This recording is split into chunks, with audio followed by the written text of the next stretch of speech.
반갑습니다. 네, 너무나 이렇게 귀한 찬송 감사드립니다. 잘 지내셨습니까? 예, 정말 잘 지내셨죠? 예, 그렇게 보입니다. 건강해 보이시네요. 정말 반갑습니다, 여러분.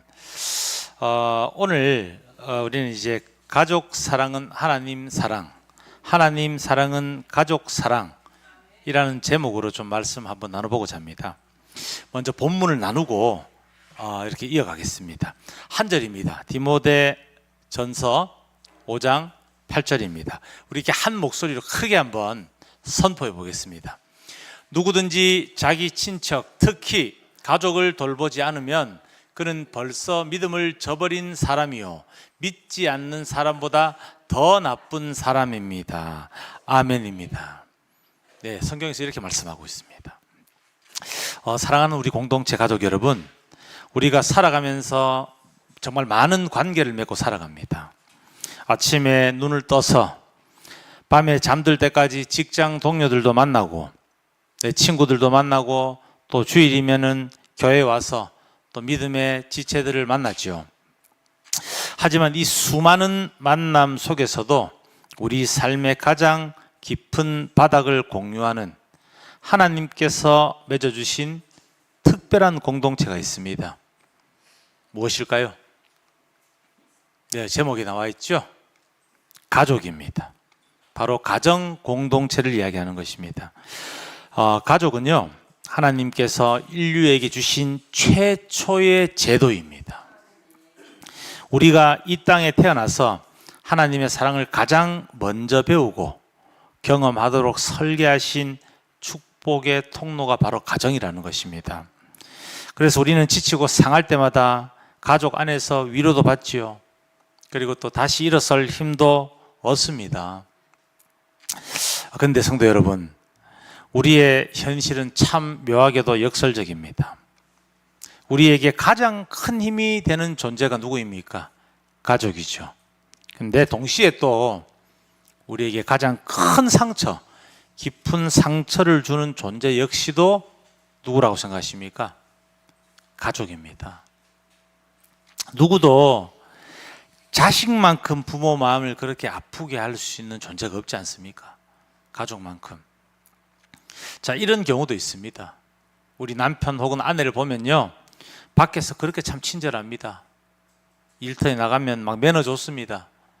어디 외부에서도 우리 누구누구 집사님은 교회 다니신다더만은 참 이렇게 술 담배도 안 하시고 사람들한테 온유하시고 믿음이 너무 좋다, 막 이런 칭찬을 엄청 들어요, 밖에 나가면. 그런데 이상하게 집에만 들어오시면은 짜증냅니다. 무관심해집니다, 내가. 그래서 가족들에게 깊은 마음에 멍을 남기는 경우들이 참 많다는 것입니다. 만약 교회에서는 천사처럼 예배 드리는데 정작 가정에서는 가족들 외면하고 상처를 주는 삶을 살고 있다면 여러분 기억하셔야 됩니다. 하나님께서 그 사람의 신앙을 진짜 어떻게 평가하겠습니까? 제가 평가하겠어요? 제가 먼저 평가하겠습니까? 하나님께서 어떻게 평가하냐 말입니다.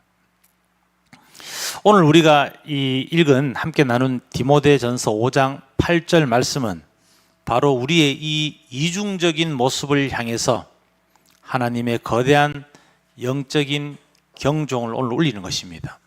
오늘 저는 이 말씀을 통해서 여러분, 우리가 왜 그러면 가족 돌봐야 되나, 그리고 그 가족 사랑이 어떻게 하나님의 사랑과 이어지는지 여러분 정말 나누어 보고자 합니다.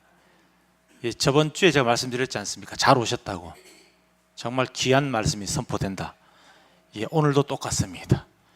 하나님의 말씀은 늘 우리 삶의 최고의 가치인 것이죠. 정말 잘 오셨습니다. 오늘 이 사도 바울이 이제 믿음의 아들입니다. 이 디모데가 굉장히 사랑하는 지체입니다. 친자식처럼. 그에게 보낸 편지의 내용을 가만히 들여다보면 이 정말 충격적이고요, 아주 날카로운 선언입니다. 누구든지 자기 친척, 특히 가족을 돌보지 않으면 그는 벌써 믿음을 저버린 사람이라고 얘기합니다. 뭐라고요? 무섭죠? 그는 벌써 믿음을 저버린 사람이라고 얘기합니다. 교회 나오잖아요. 신앙생활 하고 있잖아요. 집사님, 뭐 장로님 소리 듣고 있잖아요. 뭐 권사님, 뭐 누구 성도님. 예, 그래도 성경에서 분명히 경고하죠. 가족을 돌보지 않으면 믿음을 저버린 사람이다. 그리고 그 뒤에 말이 더 충격적입니다. 믿지 않는 사람보다 더 나쁜 사람입니다. 이렇게 이야기합니다.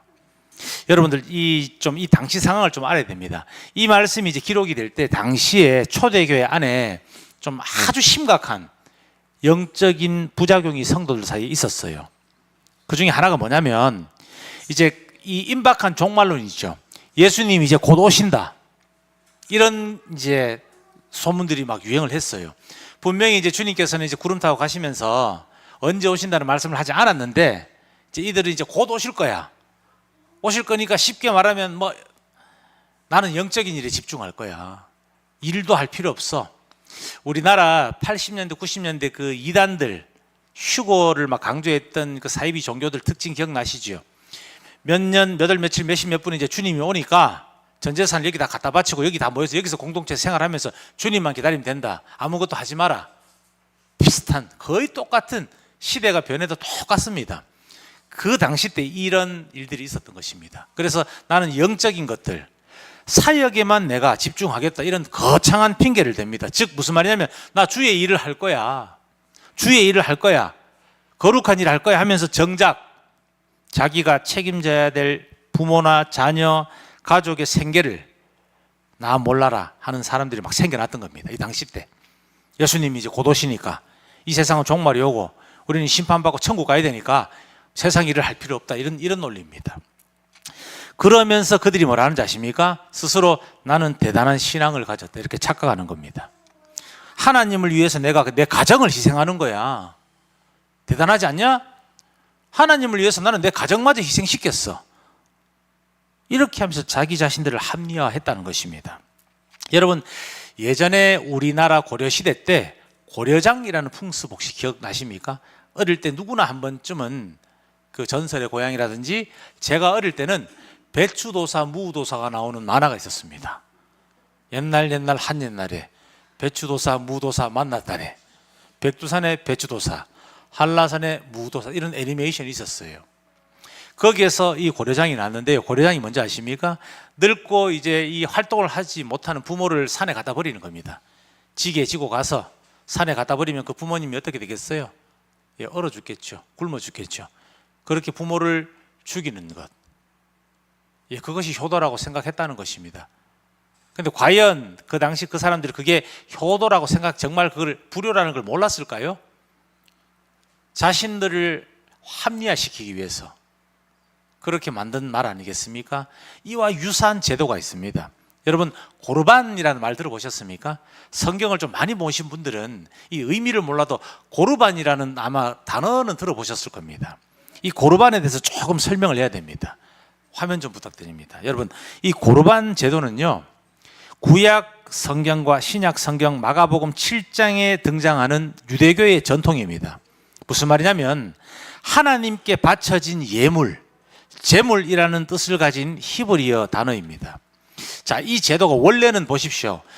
정말 하나님을 향한 순수한 헌신을 표현하는 아름다운 제도입니다. 그런데 이것이요, 예수님 시대에는 종교적인 위선을 가리는 악법으로 변질이 되어서 큰 책망을 받았습니다. 예수님 당시 바리새인과 율법학자들은 이 제도를 악용하기 시작합니다. 이 제도를 악용해서 자기 재산을 지키고 부모를 부양해야 하는 천륜의 의미를 깊이 하는 편법으로 사용을 했다는 것입니다. 화면 좀 부탁드립니다. 자, 이 자녀가 첫 번째입니다. 자녀가 부모를 봉양할 물질적 책임이 분명히 있음에도 불구하고 부모에게 이제 돈을 쓰기가 아까운 겁니다. 아까워서 자신의 재산을 향해서 이렇게 외칩니다. 이것은 고르반. 이것은 고르반이다. 하나님께 드릴 예물이다. 그렇게 되었다고 선언해버리는 겁니다. 자, 두 번째죠. 그러면 일단 이 고르반이라고 선언을 하게 되면 유대교회의 이제 전통에 따라서 이 장로들의 전통에 따라서 그 재산은요, 하나님께 드린다고 선언했죠. 부모를 포함해서 아무에게도 이제 줄 수 없는 상태가 되어버리는 겁니다. 야, 진짜 문제가 뭐냐? 그렇게 선언을 해놓고 정작 하나님께나 성전에 실제로 바치지도 않는다는 겁니다.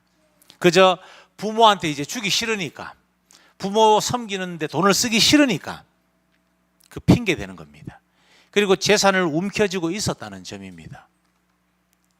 그러면서 자신은 술 마시러 갑니다. 그 돈으로 유흥을 하러 가는 겁니다. 가족을 섬길 돈으로 말입니다.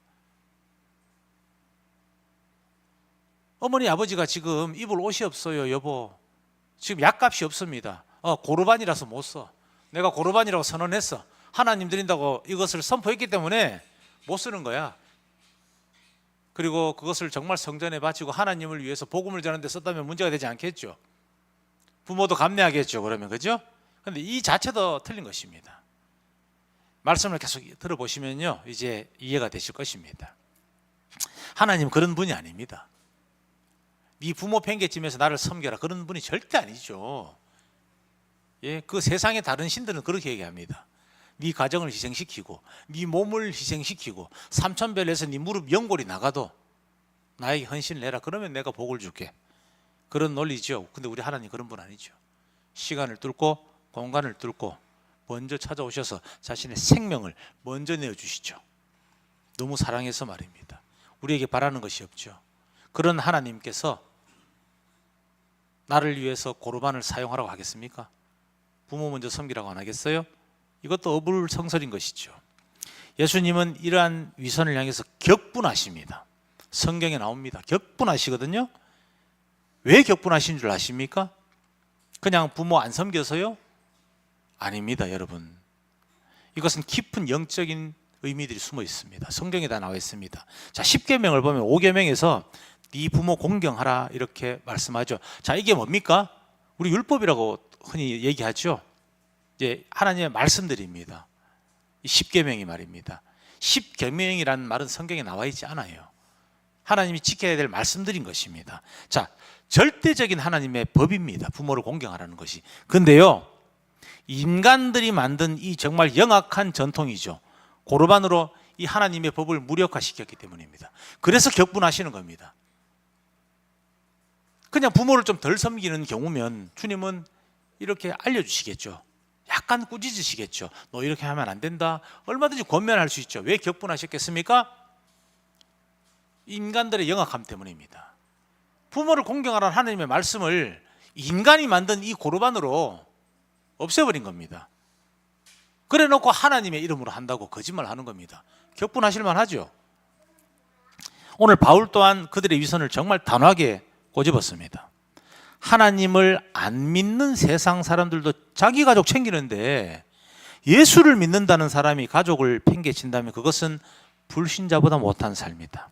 이는 믿음을 배반하는 것과 다름이 없다, 이런 뜻입니다. 사랑하는 여러분, 우리의 참된 신앙은 어떤 거창한 어떤 광장, 화려한 예배당 안에서 증명되는 것이 아니라는 것입니다. 아무런 가면도 쓰지 않은 나의 맨 얼굴을 그대로 보는 공간이죠. 어디입니까? 거기가 가정이죠. 집이죠. 바로 가정에서 내가 어떻게 행하는지가 진짜 나의 신앙의 크기라는 것입니다. 바깥에서 칭찬 들으면 뭐합니까? 그죠? 그 사람의 정말 내추럴한 완전 맨 얼굴을 보이는 곳이 바로 집입니다. 집. 팬티 입고 돌아다닐 수 있고, 그죠? 요한일서 4장 20절 봅니다. 보면 누가 하나님을 사랑한다고 하면서 자기 형제 자매를 미워하면 그는 뭐라고 합니까? 거짓말쟁이라. 보이는 자기 형제 자매를 사랑하지 않는 사람이 보이지 않는 하나님을 사랑할 수 없다, 이렇게 말씀합니다. 눈에 보이는 내 남편, 내 아내, 내 부모와 자녀를 돌보지 않으면서 하나님을 정말 나는 사랑합니다, 이런 고백은 공허한 메아리라는 것입니다. 거짓말쟁이라는 것입니다. 여러분, 가족을 돌보는 것은요, 신앙의 어떤 그 선택이 아닙니다. 선택이 아니라는 것이죠. 우리가 믿음을 가졌다는 확실한 증거라는 것입니다. 여러분 한번 보십시오. 우리가 가족을 돌봐야 하는 가장 큰 이유가 뭐겠습니까? 또 이유가 있어요. 창세기 보면 나오거든요.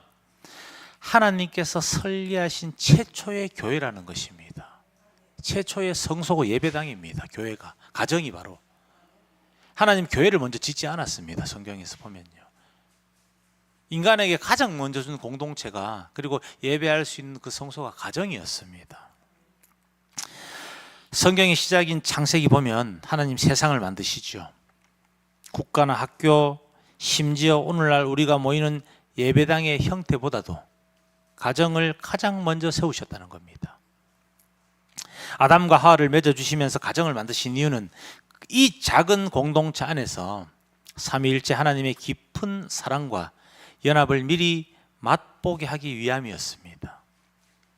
여러분, 부모가 자녀를 사랑하는 마음, 형제를 사랑하는 마음, 가족을 사랑하는 그 사랑을 한번 잘 떠올려 보시기 바랍니다. 자녀를 보면서 성부 하나님의 심정을 느끼는 겁니다. 정말 사람들이 자신의 자녀를 보면서 말입니다. 어릴 때는 부모가 이렇게 마음대로 좀 훈육도 하고 혼을 내서 이거 하지마 저거 하지마 할 수 있지만, 다 큰 자녀가, 그렇죠, 막 불구덩이로 들어가면 말릴 수도 없어요. 탕자 아버지 한번 보세요. 저 자녀가 잘못될 걸 너무 분명히 보입니다. 정말 불효자죠. 요즘 말로 정말 나쁜 놈. 죽지 않은 부모에게 미리 유산을 달라고 합니다. 눈은 시퍼렇게 뜬 아버지한테 죽으면 저 줄 거잖아요, 미리 좀 땡겨주세요 하고 땡깁니다. 그 돈 가지고 성경에 나와 있듯이 창기들과 유흥을 하는데 흥청망청 다 써버리게 됐죠. 아버지도 알고 있었습니다. 못 말립니다. 그 애 끌린 심정 아십니까? 어리면은 머리끄레기다 자꾸 종아리 때려서라도 안 치면 되는데 그게 안 되잖아요. 이 가정을 통해서 그걸 알 수 있다는 것입니다. 여러분, 하나님께서 우리에게 이 가정을 선물로 주신 것에는 분명한 이유가 있습니다. 찢어지는 마음을 통해서 우리가 제 갈 길로 갈 때, 하나님 없는 것처럼 살아갈 때 우리 바라보시는 그 하나님 마음이요, 탕자 아버지하고 똑같은 겁니다. 우리 이거 자기 의지로 자기가 선택해서 마음대로 사는데 어떻게 패죽이지도 못해요. 사실 돌아올 때까지 계속 설득하시는 겁니다. 상황들을 통해서, 어떤 이 교회 말씀들을 통해서 누군가의 어떤 그 헌신을 보게 함으로써 설득하시는 거죠. 우리는 부모의 조건 없는 이 사랑을 통해서 사실 하나님의 아가페 사랑을 배우는 거죠. 자녀를 키우면서 우리를 기르시는 하나님의 또 아비 된 마음을 배우는 겁니다. 그렇기에 가정을 돌보고 지키는 것은 단순히 어떤 가사를 내가 돌보는 노동이 아니라요, 하나님께서 만드신 창조 질서를 보존하는 영적인 예배 생활입니다. 가족을 돌보는 것은요, 하나님을 경배하는 예배 생활과 똑같다는 것입니다. 구약의 신명기 6장 7절의 말씀처럼요, 자녀에게 부지런히 가르치며 집에 앉아 있을 때나 길을 갈 때나 누워 있을 때나 일어나 있을 때나 언제든지 가르치십시오, 이렇게 말씀합니다. 여러분, 무슨 말입니까? 즉 가정의 평범한 일상 속에서 흘려보내라는 것입니다. 고로반 외치고 가족을 팽개치고 밖에 나가서 대단한 일을 하라는 것이 아니라 일상의 평범한 가운데서 나의 가족에게 흘려보내라는 것입니다. 여러분, 가정이 메마르고 방치되면 하나님의 거룩한 성소가 무너지는 것하고 똑같습니다. 똑같은 것입니다. 우리가 그렇잖아요. 한 가정이 깨져서 이혼을 하면요, 이 눈에 보이는 피해도 엄청나죠. 그렇지 않습니까? 믿음하고 관계없이 그 자녀들도 흩어지게 되고, 그 이혼하는 어떤 그 두 분의 부모님들도 큰 상처를 받게 됩니다. 내 사위, 내 딸. 엄청난 파장이 생깁니다. 삶의 패턴 자체가 완전히 무너지게 되고요, 아이들이 학교 가서도 그 마음의 상처가 쉽사리 몇 년간, 수년간, 아마 아니면 어쩌면 평생. 어떤 아이들은 그렇죠. 부모가 힘들까 내색하지 않습니다. 힘들어도 엄마 나 괜찮아, 아빠 괜찮아, 이렇게 이혼한 거 이해해.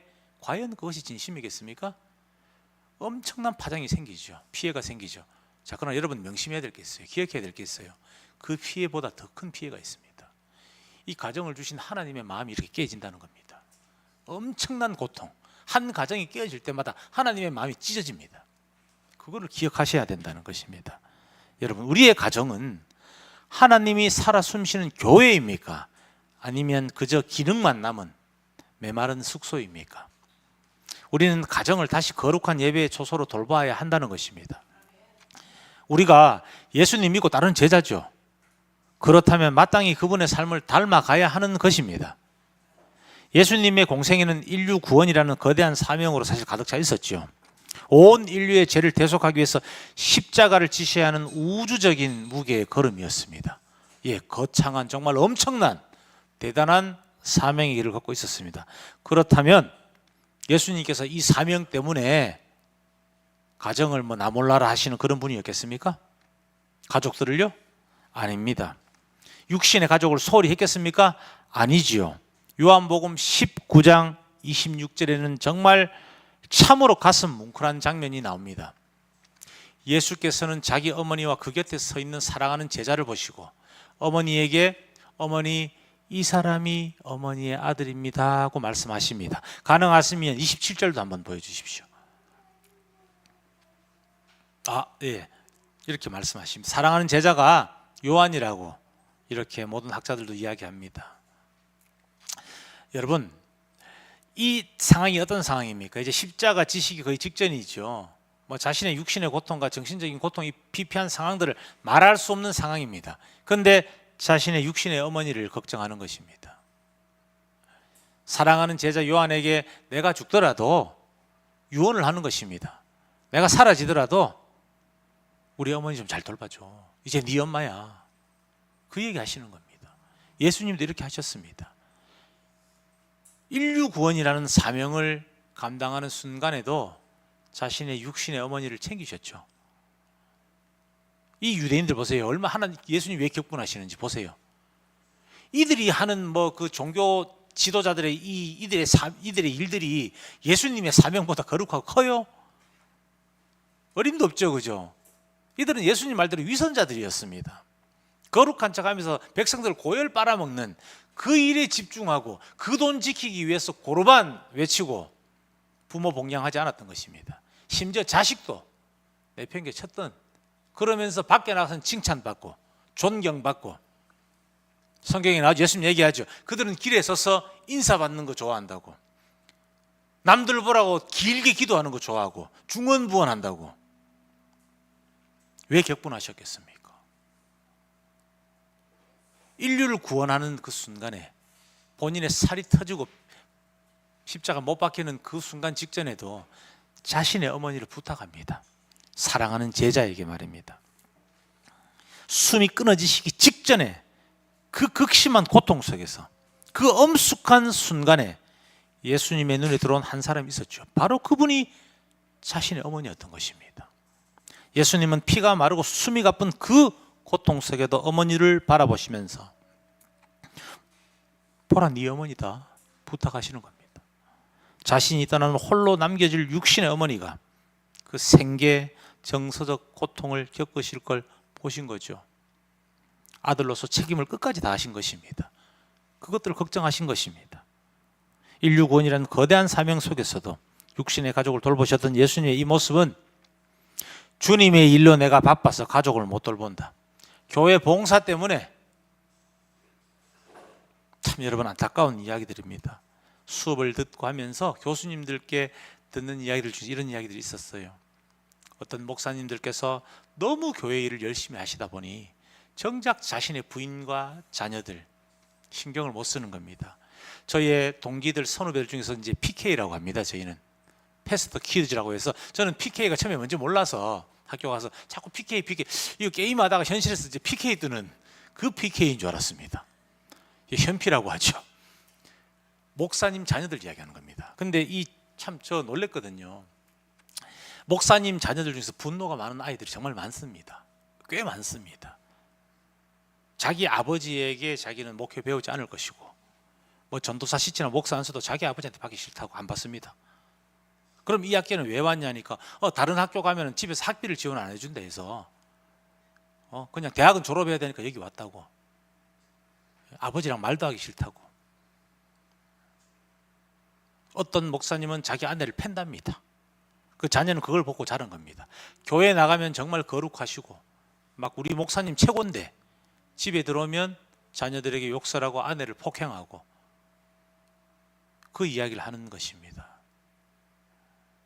여러분 한번 잘 생각해 보셔야 됩니다. 너무 중요한 이야기죠.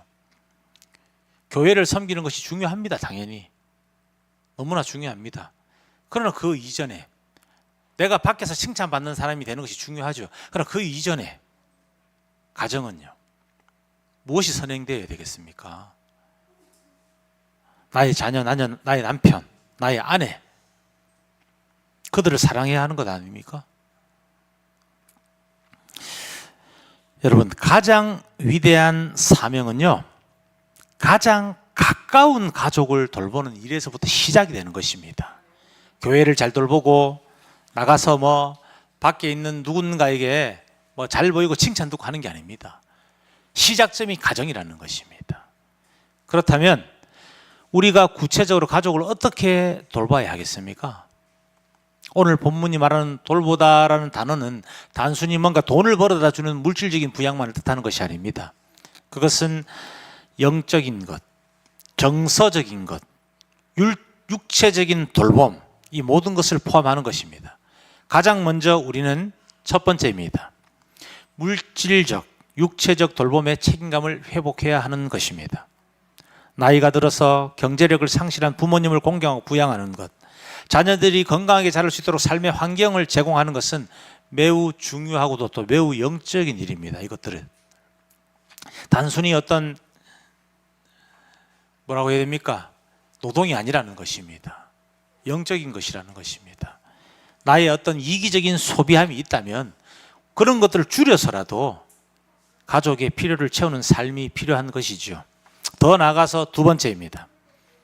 정서적인 돌봄, 즉 말과 시간을 선물해야 하는 것입니다.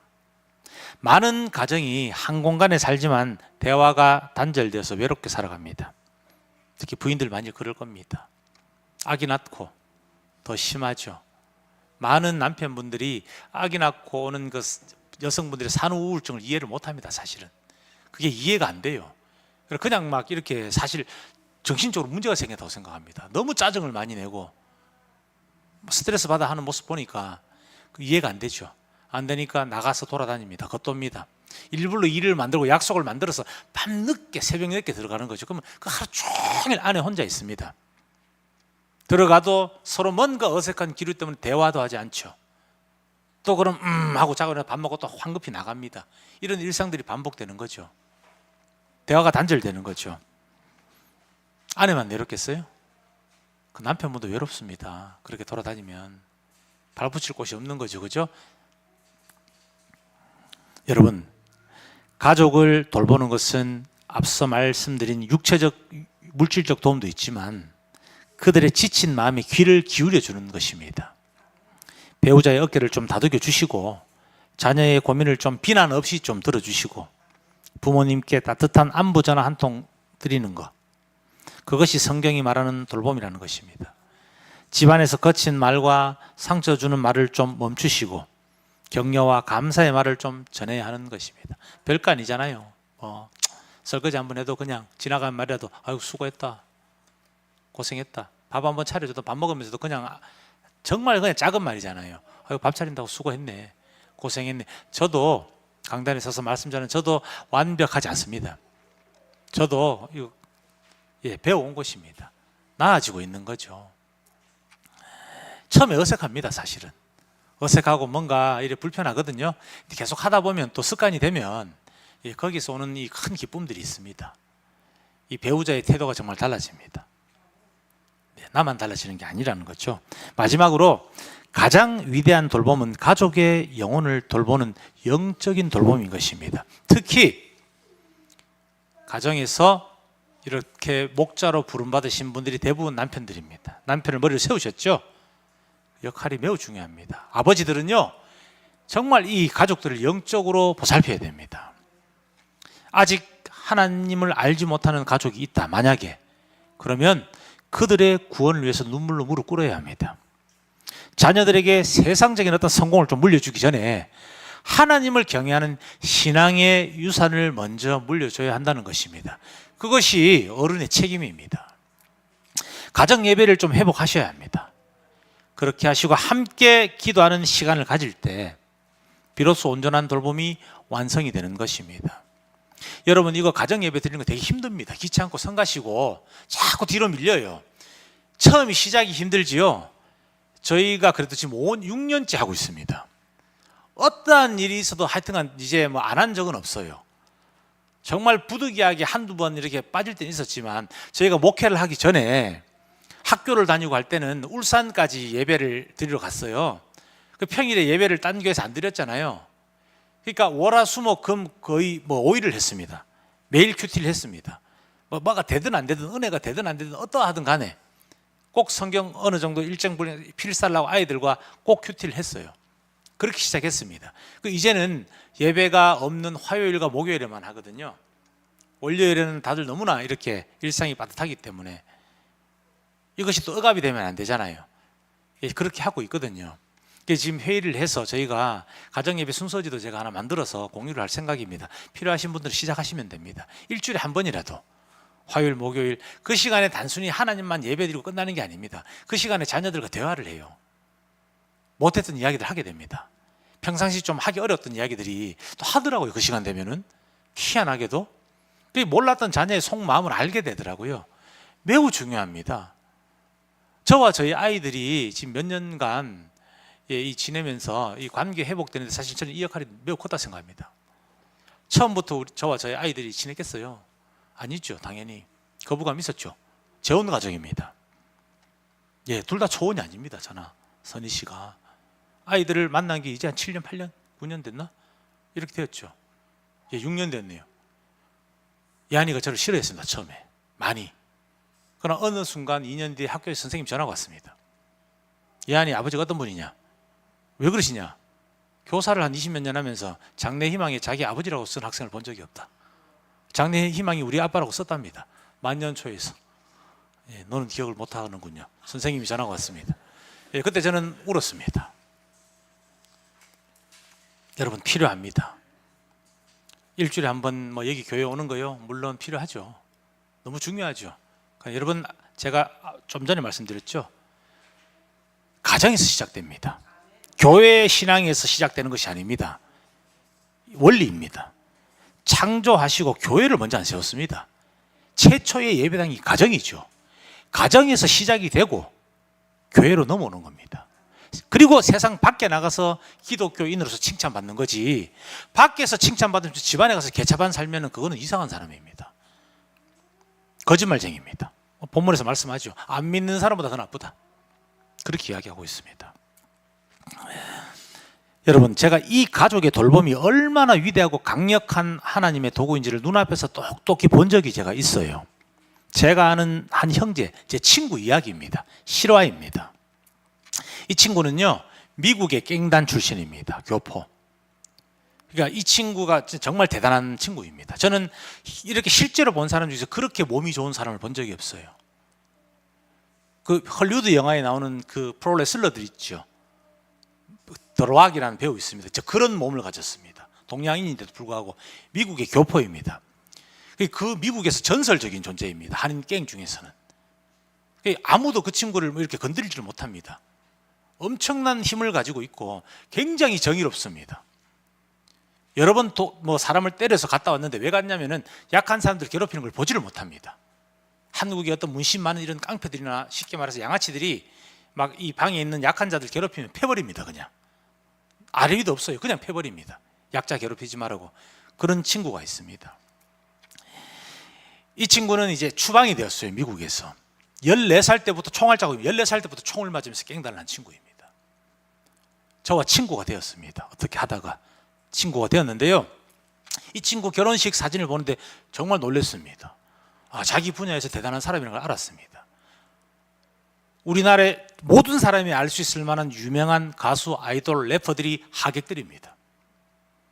국내 탑 개그맨들이 사회를 보고 있습니다. 그분들 명예 때문에 이름을 말 못하는, 그냥 누구나 아는 개그맨입니다. 어느 정도인지 아시겠죠? 틀면 나오는 개그맨들이 사회 보고요, 하객이 1000명이 넘게. 우리나라에서 뭐 재미교포 건너와서 힙합 좀 한다는 애들은 다 거기 있습니다. 굉장하더라고요. 그리고 뭐 유명 아이돌이 어떤 무리를 일으킨 사건들이 있었죠. 클럽, 마약 이런 것들로. 그런 사건들의 모든 사건, 연예인들의 어떤 마약이나 폭력 사건, 이 친구 다 연관이 다 되어 있습니다. 구속이 되어서요 계속 사건이 추가가 됩니다. 2년만 살고 집에 가면 되는데 한 10년째 계속 있어요. 나갈 때 되면 또 2년 추가. 갑자기 뭐 무슨 클럽 버닝 썬 터지면서 또 조사받으러 갑니다. 엄청난 친구입니다. 이 친구가 식음을 전폐했습니다. 자녀가 둘이 있고 아내가 있는데요. 이것이 반복되니까 아내가 너무 힘든 거죠. 연락을 끊어버렸습니다. 그 안에서 식사도 하지 않습니다. 막 살이 빠지기 시작합니다. 바보가 되어버립니다. 정신과 약만 먹어요. 계속 하루 종일 운동도 하지 않아요. 무기력하게 그냥 계속 앉아 있습니다. 아무런 희망이 없이 그냥 삶을 포기해버린 것입니다. 옥중에서. 근데 그 지옥 같은 어둠 속에서 갑자기 기적이 찾아옵니다. 오랫동안 연락이 끊겼던 그의 아내와 아이들에게 이제 연락이 오기 시작한 겁니다. 아이들이 계속 아빠를 찾았대요. 그리고 이 친구의 밖에 있는 후배들이나 이제 친구들이 찾아가서 계속 형수님, 형님이 죽을 수도 있습니다. 계속 어떻게 마음이 움직인 겁니다. 마음이 움직여서 면회를 가기 시작하고 돌봐주기 시작했습니다. 아빠 하면서 편지를 하고 영치금을 넣어주고 끊어졌던 가족의 돌봄이 이제 시작이 된 것이죠. 그때부터 정말 믿을 수 없는 일이 일어납니다. 이 친구가요, 가족 사랑이 느껴지자마자 정신과 약물 끊기 힘들거든요. 끊어버립니다. 그 안에서 단번에 끊어버립니다. 이 친구는 미국 그쪽 우리나라에서는 뭐 마약이 미국에서는 그게 일상이랍니다. 대마초가 합법인데도 있고 마약을 하던 친구입니다. 그 중독성이 얼마나 셉니까? 그 약도 막 한 주먹씩 먹어요. 다시 밥 먹기 시작합니다. 땀을 뻘뻘 흘리면서 운동 시간 때 막 운동을 얼마나 열심히 하는지. 그리고 어느 날 저한테 찾아서 눈물을 뚝뚝뚝 흘리더라고요. 한국말은 잘하는데 좀 어눌합니다. 한국에 온 이유도요, 미국에서 너무나 많은 범죄를 저질러서 추방된 겁니다. 10대 때 이미 사람을 죽였어요. 감옥 가서 나이가 어리니까 미국은 그 친구가 뭐 150년인가 징역을 받았는데 7년 만에 출소를 했다더라고요. 미국은 그게 된답니다. 100년 받아도 거기 프로그램을 다 하고 초범이고 잘하면 석방이 된대요. 그 이후로도 계속 이렇게 말썽을 부리니까 추방이 돼서 한국에 온 겁니다. 한국에서 가정을 꾸린 친구입니다. 여러분, 이렇게 말하더라고요. 어눌한 한국말입니다. 친구야, 나에게 영어 성경책을 좀 하나 구해줄 수 있겠냐? 그 안에서 영어로 된 성경을 구하기가 쉽지는 않습니다. 없거든요. 근데 구했습니다. 저도 어떻게 어렵게 구해가지고 한 권을 이렇게 전달했습니다. 내가 그랬습니다. 너가 근데 하나님 아냐? 근데 그 얘기 했습니다. 미국에서 아주 어릴 때부터 교회를 다녔대요. 갱단이 되기 전부터. 자기는 하나님도 알고 다 믿는답니다. 근데 친구야, 나는 삶을 이렇게밖에 살 수가 없었다 알면서도. 내 친구들 중에서 패스터가 많다. 목사들이 많다. 갱단하다가 목사 된 친구들도 많이 있다. 미국에서. 그런데 이 순간에 내가 하나님께 의지해야 된다는 걸 알면서도 그렇게 하지 못했다. 왜? 가족이 연락이 끊겨버리니까 지옥이 되어버렸다. 아무것도 할 수가 없었다. 근데 이제 가족이 연락 오니까 나는 이제 나가서 새 사람 될 거야. 그렇게 하면서 그 성경을 읽고 다시 하나님을 찾고 회복되는 걸 보았습니다. 영영 저는 그 친구를 잃어버린 줄 알았거든요. 우선 하나님께서 먼저 찾아오신 것이죠. 가족을 통해서. 그렇게 회복이 되는 것입니다. 기적적으로 살아나는 걸 제 눈으로 직접 봤습니다. 사랑하는 여러분, 이것이 바로 가족을 돌보게 하신 하나님의 이유입니다. 가족의 돌봄은 단순히 밥만 먹여주는 그런 일이 아니죠. 죽어가는 영혼을 지옥에서 건져내고 잃어버린 하나님을 다시 만나게 하는 영적인 구원 사역입니다. 여러분, 서로가 서로에게 구원 사역을 하고 있는 것입니다. 목회자가 가정에서 부인과 만약에 관계가 너무 안 좋고 지옥 같으면 어떨 것 같아요? 목회자 무너집니다. 자살해버립니다. 정말 교회를 팽개쳐버립니다. 그게 얼마나 큰 죄입니까? 하나님 보시기에. 사랑하는 우리 공동체 가족 여러분, 오늘 우리는 가족 사랑은 하나님 사랑이고 하나님 사랑은 가족 사랑이다라는 아주 묵직한 진리를 좀 나눠보았습니다. 우리는 늘 하나님을 뜨겁게 사랑한다고 고백하면서 찬송하죠. 참 귀하고 아름다운 고백입니다. 하지만 하나님은 그 고백이 진짜인지 확인하시기 위해서 예배가 끝난 후에 우리의 발걸음을 다시 가정으로 인도하십니다. 그리고 우리에게 조용히 물으십니다. 야, 네가 나를 그토록 사랑하니? 그렇다면 내가 너에게 맡겨준 네 남편을, 네 아내를, 네 부모를, 네 자녀를 나와 같은 사랑으로 살뜰하게 돌봐줄 수 있겠니? 라고 말입니다. 가족을 돌보는 일은 때로는 지칩니다. 밑빠진 독에 물 붓기 같아 보입니다. 아무도 알아주지 않는 외로운 수고일 수가 있죠. 특히 아내분들, 집안일 해대도 티 안 나고요. 남편이 들어와서 기껏 이것저것 해놨는데 국이 짜다, 집에 왜 정리가 안 돼 있냐면 정말 천불납니다. 하루 종일 쉬지도 못하고 일했는데, 그죠? 그러나 여러분께서, 아내분들께서 골방에서, 그리고 가정의 거실과 주방에서 가족을 위해서 눈물을 흘리는 그 시간들, 그리고 참아내고 계신 그 분노들, 아낌없이 베푸는 그 작은 희생들을 여러분, 하나님께서 다 보고 계십니다. 다 기록하고 계십니다. 일일이 그 눈물 한 방울 한 방울 다 보고 계신다는 것입니다. 거기서 위로를 찾으셔야 됩니다. 남편이요 100% 위로 못 줍니다. 정말 죽었다 깨어나도 안 돼요. 아시잖아요. 몇십 년 사신 분들은 뭐 아시죠? 안 됩니다. 남편분도 사람이고요, 그냥 그 타고난 고집과 성정이 있습니다. 아무리 해도 하나님과 같은 위로를 사실 남편에게 다 받을 수는 없어요. 그럴 때, 지칠 때 그것을 알고 기록하고 계신 하나님 바라보시라는 겁니다. 그리고 그것을 인내하고 참아낼 때 열매가 있는 거죠. 그리고 그것을 당신을 향한 가장 아름다운 예배로 하나님께서 받으신다는 것입니다. 자, 여러분, 이제 교회에서만 그리스도인이 되어서는 안 되겠죠. 그걸 뛰어넘어서 우리의 가정에서 먼저 진짜 그리스도인들이 되시기를 정말 간절히 소망합니다. 자, 이번 또 한 주간, 다가온 한 주간 가장 가까운 가족의 손을 좀 잡으시고, 사랑합니다, 고맙습니다, 미안합니다, 이렇게 한번 고백하면 좋겠습니다. 네, 좀 민망하십니까? 서로를 좀 바라보시면서 나의 가족이다 이렇게 생각 보시면서 한번 해보겠습니다. 예, 손을 잡을 수 있는 분들은 좀 손을 잡으시고요. 예, 아내의 손을 좀 꼭 잡아주시고 한번 눈을 마주치고 말씀해 보겠습니다. 사랑합니다. 고맙습니다. 아유, 그리고 정말 미안합니다. 예, 저도 그렇습니다. 이렇게 고백하면서 이번 한 주 예수님의 손과 발이 되어서 가족을 돌보시는 정말 복된 통로가 되시기를 우리 주님